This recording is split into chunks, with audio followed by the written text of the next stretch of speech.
Ladies and gentlemen, the American jury and Bulldog Nation, this is our top 5 list for the day, and that is the top 5 presidents of all time. I want to stress this. I'm doing this based upon the top 5 presidents, not necessarily my 5 favorites, just the top 5 presidents from an historical perspective. And guess what, ladies and gentlemen, the American jury and Bulldog Nation, it's my list, so I can put 2 on the 5 line and 2 on the 4 line because it's my list, because I had to make some tough decisions. So here we go.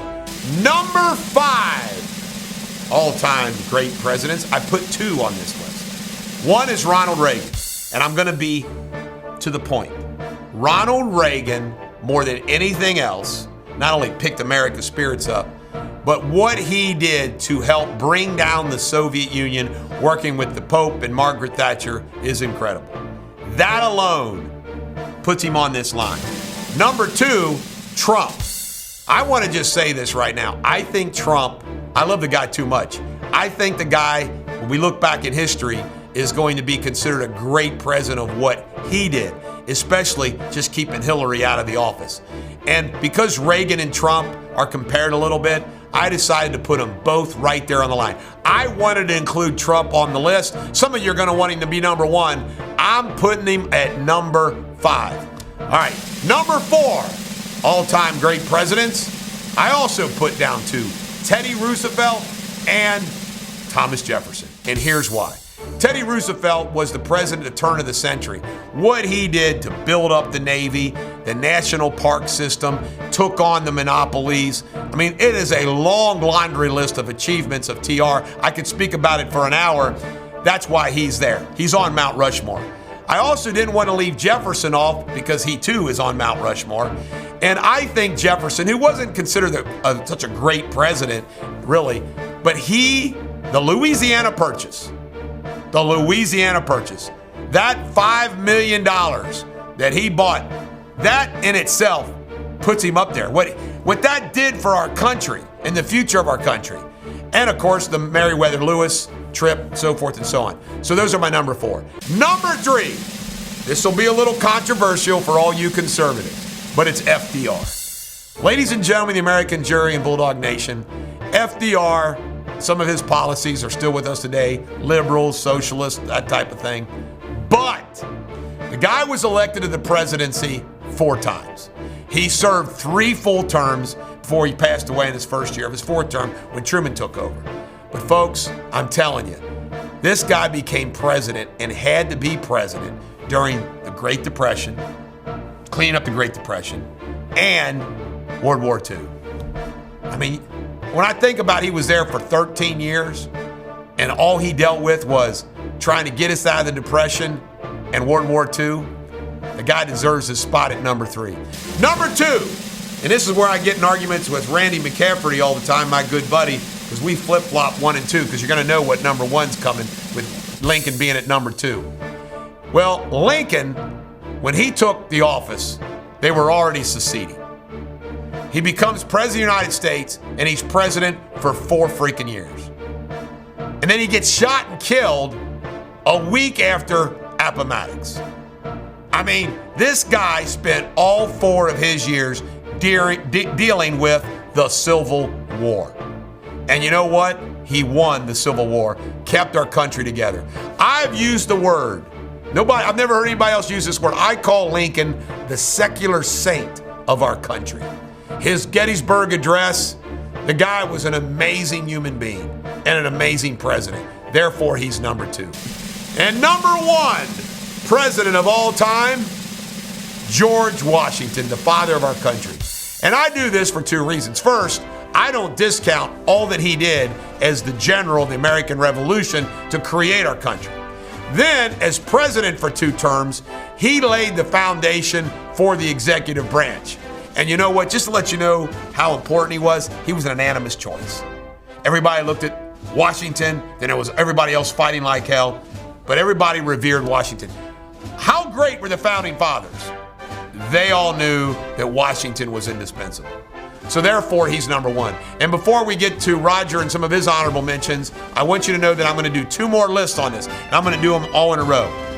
The next list is going to be the 5 worst presidents. And the list after that I'm going to do are the 5 underrated presidents, which is really my favorite list to talk about. So, Roger, you got any comments about these presidents? I want to add one more list. How about the most forgettable presidents, too? Yeah. Okay. That's an easy list. I can tell you right now that the 5 presidents that would have to be the most, I can do it off the top of my head, is Millard Fillmore. Okay. Benjamin Harrison. Okay. Chester Arthur. All right. Polk? No, not Polk. Okay. Franklin Pierce. All right. And then you could probably go with William Henry Harrison. Well, he was the shortest. He got pneumonia and died. I know, so William Henry Harrison could maybe one of the most forgettable. But I mean, whoever thinks of Millard Fillmore as president, Chester Arthur, they're forgettable. You remember years ago where they wanted to dig up Millard Fillmore out of his grave to prove that he was in his grave? By the way, I still want to do it where we go through all the presidents and I give you a fact that you never heard about the president. Let me give you one about Millard Fillmore. That would be good. Go ahead. Millard Fillmore married his teacher. Ooh. So he married his older teacher. Now think about the scandal that would be today. How you like that little Millard Fillmore fact? So some honorable mentions. My wife and I, we went out on a quest to do some presidential libraries, and we did Harry Truman's library. Interesting guy, Harry Truman. First of all, he's the first president, and really the only president, that financed and funded and managed his own presidential library. That's correct. Yes. He was the first president where they actually when he became as an ex-president, they decided we need to do a pension for these guys. Correct. You know, it's interesting. The guy that encouraged and got him. I know a lot about Truman. I could talk about Truman for an hour without notes. Well, there's a couple of things it was like, man, I've never seen this in a history book, but the guy that got him into politics and really got him elected went to prison. Pendergast. Yeah, Pendergast, he was a mobster. He was a county judge executive, and they decided, hey, let's get this guy to go for the U.S. Senate. He's like Grover Cleveland. He became county judge executive, U.S. senator, Great. vice president, and president over a period of 5 or 6 years. Boom. Yeah, Truman's first. Grover Cleveland did the same thing. He was like sheriff, and then governor, and then boom, president. Just poof. Truman was like the road commissioner in Kansas City. Yep. All these dirt roads. He was a haberdasher. Yeah. He was a World War I hero. Nobody in his artillery unit was killed. He was a failed farmer. He liked to play poker. He liked to take naps. Harry Truman I would rate Harry Truman as the most down-to-earth president. I'd say that. His fleet of cars is in the museum. Then we went over to the house in Independence. I take great pride that I'm from Independence, Kentucky, because Harry Truman is from Independence, Missouri. I've got a great picture about, in fact, I'm going to post it right now. It's his desk plate. Before I post it, what did his plate on The buck stops here. Correct. Here's the picture. And you can give me all this. You can go. I go all day long, like Vince Vaughn says. Let me tell you about Truman. From a historical standpoint, when he was a U.S. senator, he was in charge of the committee to make sure there wasn't corruption in the military appropriations and so forth and so on. He replaced Wallace, the agriculture commissioner, on the ticket. FDR barely acknowledged him, talked to him the whole time. Exactly. He was vice president. Right. Then when when FDR dies and he goes over to the conference with Stalin and Churchill, and they're trying to decide how we're going to divide up everything, then he gets told about the bomb. He gets told, hey, we got the bomb. He was president for just the shortest period of time. He had to make the most monumental decisions. The Marshall Plan to save Germany from going to the communists. NATO, save NATO, to drop the bomb. I mean, it's incredible what Truman had to decide, like, dropped right in that spot and just, Now, fascinating room at his museum is how he saved the White House. Yes, he remodeled the White House. Not remodeled it. I'm telling you. Reconstructed. The floors were rotting. The right. thing was collapsing. He lived in the Blair House while he did it. Right. You know, in Korea really brought him down. He couldn't overcome Korea. He just could never overcome that conflict. Well, you know what? He did the right thing on old MacArthur.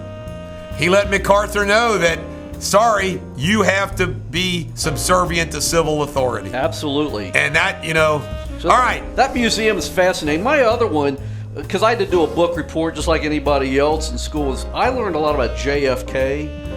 I've read countless books of JFK. I could talk to him about him for an hour without notice. Yeah, and we don't have to get into all his stuff. We got to wrap this up. Go ahead. What do you want to say about it? All I want to say is, can you imagine if that hadn't occurred on November 22nd, 1963, what the world would have been like? Because I think Lyndon Johnson was an evil bastard. He was. Compared to JFK. He was evil. And I just think that we could have had a progressive conservative society, because I really do believe that Kennedy's progressive ideology meshed with conservatism. We wouldn't have had the late 60s with all this revolution. I think it would have been a calmer, peaceful. I don't think we had Vietnam. I don't think we would have had all the mess we had. But unfortunately, that day in Dallas. What you're saying is assassinations have consequences. You know what? That's a great way of putting it. I'll let you wrap it up. All right.